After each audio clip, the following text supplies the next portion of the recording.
Hello, my dear friends, and welcome back to KS Educational. I hope that you all are doing good. आज SBI PO 2019 के mains पे puzzle है। ये puzzle बहुत छोटा है, लेकिन मैं एक इम्पॉर्टेंट बात यहाँ पर ये बताऊँगा कि इस पज़ल को बनाने का जो अप्रोच आपका होना चाहिए वो बिल्कुल डिफरेंट होना चाहिए, तभी आप इस पज़ल को बहुत जल्दी सॉल्व कर पाएंगे। I mean कि ये आपको एलिमिनेशन प्रोसेस के थ्रू करना चाहिए था। अगर आप ऐसा कर सकते थे तो डेफिनेटली आप बहुत जल्दी सॉल्व कर लेंगे, अदरवाइज़ आप इसमें फंसे रह जाएंगे, लेकिन ये पज़ल आपका बनेगा नहीं, राइट। तो चलिए देखते हैं कि किस पज़ल पे किस अप्रोच को आपको यूज़ करना चाहिए, क्योंकि अगर आप पज़ल और सिटिंग अरेंजमेंट में अप्रोच सीख गए तो डेफिनेटली आप जो रीजनिंग सेक्शन है वहाँ पे बहुत अच्छा स्कोर कर सकते हैं।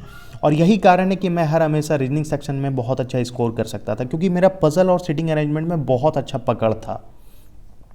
तो आज इस पज़ल पे क्या अप्रोच आपका होना चाहिए ये देखते हैं, लेकिन कोशिश आपको करना है ज़रूर कि पहले ये खुद से सॉल्व करें, और इसके बेसिस पे मैंने क्वेश्चन भी रखा है, वो फिर हम लोग बाद में देखेंगे कि कैसे आपका सॉल्व होगा। पहले इस पज़ल के अप्रोच पे बात करते हैं। देखिए इस पज़ल में क्या बताया गया है, देर आर 8 पीपल। ये 8 पीपल कौन है? P, Q, R, S, T, U, V and W are sitting along 2 concentric square.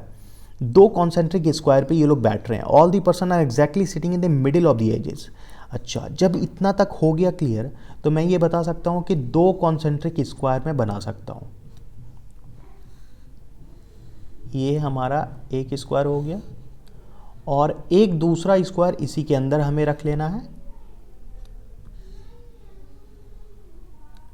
ठीक है। ये हमारा कॉन्सेंट्रिक स्क्वायर हो गया। अब बताया गया था एजेस पे बैठा हुआ है, मतलब दोज जो मिडिल ऑफ द एज पे है, तो जो भी पर्सन होंगे, और टोटल 8 पर्सन की बात है, तो मिडिल ऑफ द एज पे हमने रख दिया सभी को, इजंट इट। अब दिया है those who are sitting in the outer square are facing the centre. जो भी आउटर स्क्वायर पे हैं वो सेंटर की तरफ फेस कर रहे हैं। मैंने बिना कुछ सोचे समझे सेंटर की तरफ फेस कर दिया सबको। Now those who are sitting in the inner square are facing away from the centre, और जो भी इनर स्क्वायर में है वो सेंटर के अवे फेस कर रहे हैं। एक चीज़ क्लियर हो गया कि शायद ये जो सेंटर के इनर और आउटर में है ये दोनों एक दूसरे को फेस कर रहे होंगे, तभी ये सिचुएशन आपको दिया गया। And there are 4 female and 4 male. अब आपको बात किया गया है क्या 4 फीमेल है और 4 मेल है, तो हम लोगों ने कैटेगराइज कर लेना है कि कौन कौन फीमेल है कौन कौन मेल है। Now and all are married people, और जितने भी हैं सब मैरिड हैं। मतलब एक बात क्लियर है कि 4 कपल आपका बनेगा और आपका 4 female 4 male. If X is married to Z, अब एक कंडीशन दिया हुआ है, if X is married to Z then both are sitting in the different square and they face each other. देखिए हम लोगों ने बात किया था कि शायद एक दूसरे को फेस कर रहे होंगे, तभी ये इनर आउटर में ऐसा बनाया गया सिचुएशन। अब दे दिया गया है कि जो मैरिड कपल होंगे वो एक दूसरे को फेस कर रहे हों और इनर आउटर में बैठे होंगे। मतलब कि x और z जैसे दिया गया है, तो x अगर यहाँ होगा तो z यहाँ पर हो जाएगा, या x यहाँ पर हुआ तो z यहाँ पर हो जाएगा। दोनों एक दूसरे को फेस कर रहे होंगे क्योंकि मैरिड कपल है। अब इसी के बेसिस पे देखिए इतना छोटा सा इन्फॉर्मेशन है, इसको बनाने में आपको टाइम नहीं लगना चाहिए था, लेकिन अप्रोच आपका सही होना चाहिए, तभी ये पज़ल बहुत जल्दी सॉल्व हो पाएगा। देखिए क्या अप्रोच आप लगा सकते हैं। देखिए दिया गया है the one who set to the immediate right of R is not female. मतलब आर के राइट में जो होगा, इमीडिएट राइट की बात की गई है, इमीडिएट राइट में मैंने दे दिया वो फीमेल नहीं है, मतलब क्या होगा, मेल होगा। मैंने दे दिया पॉजिटिव नोट। जितना शॉर्टकट में आप यूज़ करेंगे उतना ही आपके लिए बेटर है। W and P are married to each other. अच्छा, अब एक चीज़ है कि कपल के बारे में इन्फॉर्मेशन है, तो मैं कपल इस तरह डिनोट करता हूँ, ठीक है। तो W और P आपको दे दिया गया कि मैरिड कपल है, मतलब W और P एक जगह कहीं पे बैठे होंगे, इनर आउटर में एक साइड में फेस कर रहे होंगे। इसके बाद दिया गया है that T and P are not sitting in the inner square. अगर इनर पे नहीं है तो क्या होगा, T और P आउटर में है। तो मैं एक छोटा और इन्फॉर्मेशन लिख लेता हूँ, ये आउटर हो गया, ये इनर की बात होगी। इनर आउटर में कौन बैठा हुआ ये क्लियर हो जाएगा। T और P बताया गया है इनर पे नहीं है, तो T और P कहाँ होंगे, आउटर पे होंगे। मेरे पास पता चल गया कि आउटर में 2 तो पता चल गया है, अब बस 2 और बताना है। The immediate neighbour of W is not male. अब ये भी क्लियर है कि इमीडिएट नेबर ऑफ W जो है वो मेल नहीं है, तो W के इमीडिएट नेबर ये क्या होगा, मेल नहीं है, मतलब क्या होगा, फीमेल है। और इमीडिएट नेबर्स की बात है, ठीक है। इमीडिएट नेबर मतलब क्या हो गया, 2 जो इमीडिएट नेबर होगा वो क्या होगा, फीमेल होगा। S is not female person, चलिए कोई बात नहीं, एस हमें दे दिया गया है क्या, एक मेल पर्सन है। Among V and P one of them is a male, देखिए वी और पी के बारे में दिया गया, या तो वी होगा या तो पी, इन दोनों में से कोई भी एक आपका क्या होगा, मेल होगा। आइदर का कंडीशन है, या तो ये या तो ये। Q is not an immediate neighbor of R and doesn't sit in inner square। अब देख, एक बहुत सटीक इंफॉर्मेशन आपको मिल चुका है, दिया गया Q is not an immediate neighbor of R। मैं बता सकता हूं कि Q और R इमीडिएट नेबर नहीं होगा। क्या है, ये नहीं हो सकता है, पॉसिबल नहीं है। लेकिन अब ये दिया गया है Q is not an immediate neighbour of R and doesn't sit in inner square, तो कहाँ पर होगा, आउटर में होगा। मतलब Q भी एक पता चल गया कि आउटर में होगा, 3 हमें पता चल गया, बस एक बच रहा है। फिर दिया गया है R is married to U, अब एक और मैरिड कपल आपको दिया गया है R और U के बारे में, ठीक है। Who sitting in the inner square, जो U है वो कहाँ पर बैठ रहा है, इनर में बैठ रहा है। क्लियर है, इनर में U बैठ रहा है। अब जो भी इंफॉर्मेशन था हम लोगों ने क्या नोट डाउन किया। अब मुझे यहाँ पर जो भी इंफॉर्मेशन था उसके अकॉर्डिंग फटाफट हमें आगे बढ़ना है। सबसे पहले देखिए, दिमाग लगाइए, मुझे एक इन्फॉर्मेशन था कि जो मैरिड कपल होगा वो आमने सामने बैठा होगा। W और P मैरिड कपल है, जिसमें हमें दिया गया इन्फॉर्मेशन P आउटर पे है, तो ऑब्वियस ही बात है कहाँ W हमारा इनर पे होगा, इजंट इट। W हमारा इनर पे है, मैंने इनर पे W को रख दिया। नो डाउट कि P यहाँ पर होगा। W और P में मेल और फीमेल कौन है ये आपको पता नहीं, लेकिन एक बात था कि W के इमीडिएट नेबर में जो भी हैं वो क्या होंगे, नेगेटिव होंगे, मतलब क्या, फीमेल होंगे। यहाँ पर भी फीमेल है, यहाँ पर भी फीमेल है, ये भी बात क्लियर है। अब आते हैं आगे के इंफॉर्मेशन पे, ठीक है। देखिए W और P हमने रखने के बाद फटाफट हमें ये सोचना है कि और कौन सा कपल यहाँ से बन सकता है।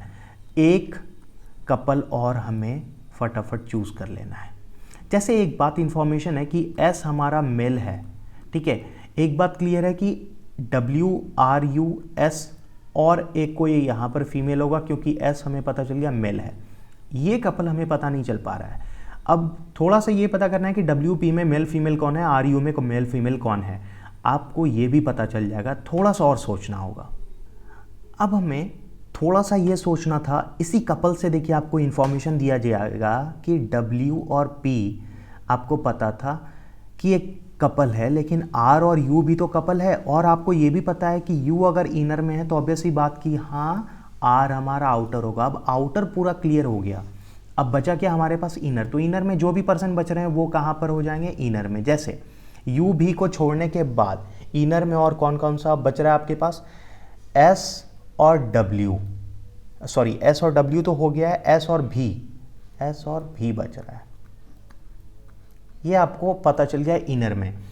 अब एक बात और पता करना है, क्या कौन कौन सा फीमेल है और कौन कौन सा मेल है। आपको एक बात क्लियर है कि S अगर इनर में है, और एक बात क्लियर है कि S हमारा मेल पर्सन है, तो क्या हमारा यहाँ या यहाँ पर S हो सकता है, नहीं। तो S हमारा कहाँ पर हो सकता है, यहाँ पर होगा। और क्या है, S हमारा एक मेल पर्सन है, इजंट इट। यहाँ तक क्लियर है, नो डाउट कि कुछ भी आपको समझ में नहीं आया है, अभी तक बिल्कुल क्लियर होना चाहिए। अब आगे देखते हैं कि और क्या हम लोगों के पास इंफॉर्मेशन था। R के इमीडिएट राइट में एक पॉजिटिव पर्सन है, ये भी क्लियर है कि R के इमीडिएट राइट में पॉजिटिव पर्सन है, लेकिन अगर S यहाँ पर मेल है तो यहाँ पर जो हमारा पर्सन होगा वो क्या होगा, फीमेल होगा। क्लियर है, S के अपोजिट में फीमेल पर्सन होगा। यहाँ पर अगर नेगेटिव है तो यहाँ पर हमारा मेल पर्सन होगा, और यहाँ पर नेगेटिव है तो यहाँ पर हमारा मेल पर्सन होगा। ये भी क्लियर है, नो डाउट। अब देखिए कि हम लोगों को एक इन्फॉर्मेशन था V और P से रिलेटेड कि V या P दोनों में से कोई एक मेल होगा, एक ही मेल हो सकता है। और आपको ये पता है कि V तो हमारा इनर सर्कल पे है, और इनर सर्कल पे जो भी बचा हुआ जगह वो क्या, फीमेल के लिए बचा हुआ है। तो V हमारा क्लियर है कि फीमेल होगा, तो P हमारा मेल होगा। और ये जैसे पता चल गया कि P हमारा मेल होगा तो हमें P को मेल दे देना है। V हमें पता चल गया कि माइनस है, मतलब क्या, एक फीमेल है। अब हमारे पास V के लिए पता चल गया, तो और हम लोग आगे इनिशिएट कर सकते हैं और देखिए कितना जल्दी कर सकते हैं। इसी से पता चल गया तुरंत हमें कि V हाँ जैसे ही फीमेल हो रहा है तो अंदर में हमारे पास SW को छोड़ के जो भी बच रहे हैं वो भी फीमेल, मतलब U भी हमारा फीमेल। अब एक चीज़ क्लियर है कि U हमारा फीमेल तो R हमारा मेल। WP में आपको पता चल गया कि जैसे P हमारा मेल तो W हमारा फीमेल। W जो है वो एक नेगेटिव हो गया। Isn't it? यहाँ तक क्या क्लियर है कैसे हम लोगों ने डिफाइन किया ये चीज़? अब हमें ये देखना था कि जैसे W ये माइनस हो गया तो हमें टोटल तो 4 फीमेल चाहिए था, 1 2 3 एंड 4 फीमेल। ये बिल्कुल राइट है। अब हमें एलिमिनेशन थोड़ा सा दिखाना है और एलिमिनेशन प्रोसेस में R हम लोग चेक करेंगे। जैसे R के इमीडिएट राइट में पॉजिटिव दिया हुआ है और हमें पता है R हमारा आउटर जो स्क्वायर है इसमें है, तो जब आउटर स्क्वायर में R है तो R अगर हम यहाँ रखें तो देखिए हमारे पास क्या राइट में मिल रहा है, पॉजिटिव नहीं मिल रहा है, मतलब R हमें क्लियर पता चल गया कि यहाँ होगा। डिफाइन हो गया कि R जैसे यहाँ होगा तो R का कौन है कपल, U, मतलब U भी डिफाइन हो गया कि यहाँ होगा। तो एक ही बच गया V, तो हमें V पता चल गया कहाँ पर होगा, यहाँ पर होगा। अब ये चीज़ क्लियर हो गया है तो हमें एक चीज़ देखने को मिला कि S का तो कपल V नहीं है, मतलब V कुछ यहाँ पर बनकर आएगा और कोई दूसरा पर्सन है। ठीक है, RU WP हमें डिफाइन हो चुका है, V के साथ कोई एक है और S के साथ कोई है। अब एक चीज़ और हमें इन्फॉर्मेशन दिया हुआ था, Q और R इमीडिएट नेबर नहीं है। जब Q और R इमीडिएट नेबर नहीं है तो Q यहाँ पर नहीं होगा, तो Q कहाँ पर होगा, यहाँ पर होगा। एक पर्सन कोई बच गया जो T है, तो T हमारा कहाँ पर बनकर आ जाएगा, यहाँ पर बनकर आएगा। अब S और T चला जाएगा और V के साथ कौन चला जाएगा, Q चला जाएगा। क्लियर है यहाँ तक कि कैसे हम लोगों ने ये चीज़ डिफाइन कर दिया तुरंत, और बहुत आसान है ना, कि बस आपको थोड़ा सा ये एलिमिनेशन देखना था R, और अगर आप ये डिफाइन कर लेते कि कहाँ पर पॉजिटिव कहाँ पर नेगेटिव है, मतलब कौन मेल कौन फीमेल, तो ये चीज़ बहुत जल्दी बन गया। अब हमें इसके बेसिस पे क्वेश्चन देखना है। चलिए देखते हैं कि क्या क्या इसके बेसिस पे क्वेश्चंस है। देखिए फर्स्ट क्वेश्चन क्या दिया गया है आपको, S is married to, S किसके साथ मैरी किया हुआ है, आपको पता है S यहाँ था और T यहाँ है, तो मतलब T के साथ मैरिड है। तो कौन होगा ये, लेफ्ट ऑफ V के लेफ्ट में नहीं है, W भी नहीं है। इमीडिएट राइट ऑफ R के इमीडिएट राइट में तो P है नहीं। इमीडिएट लेफ्ट ऑफ R के इमीडिएट लेफ्ट में जो T है, तो ये हमारा सही आंसर होगा।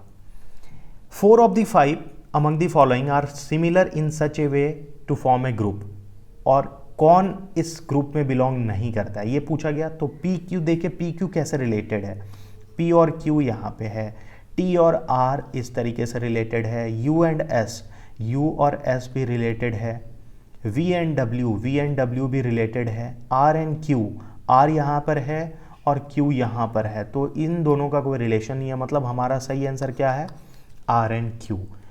अब क्या है, who sits immediate right of R spouse कौन है, U, तो U के इमीडिएट राइट में कौन होगा, U के इमीडिएट राइट में S हो जाएगा, तो हमारा क्या होगा सही आंसर, S हो जाएगा। तो आपको पता चल गया कि किस अप्रोच से आपको ये सॉल्व करना था। आई होप कि बिल्कुल क्लियर होगा। इसी तरीके से आप एग्जाम में बनाए तो ऐसे पजल को बहुत जल्दी आप टैकल कर सकते हैं। शेयर कर दीजिएगा माय डियर फ्रेंड्स, इसे अपने ग्रुप में, अपने टेलीग्राम पे हो गया, व्हाट्सएप हो गया, फेसबुक हो गया, कहीं भी आप इसे शेयर कीजिए। Sharing is caring my dear friends. Like कीजिए अगर बेनिफिट मिल रहा है तो, सब्सक्राइब कर लीजिएगा अगर नए हैं तो, नोटिफिकेशन बेल दबा लीजिएगा, और हम लोग कुछ और अच्छे वीडियोज़ के साथ मिलते हैं।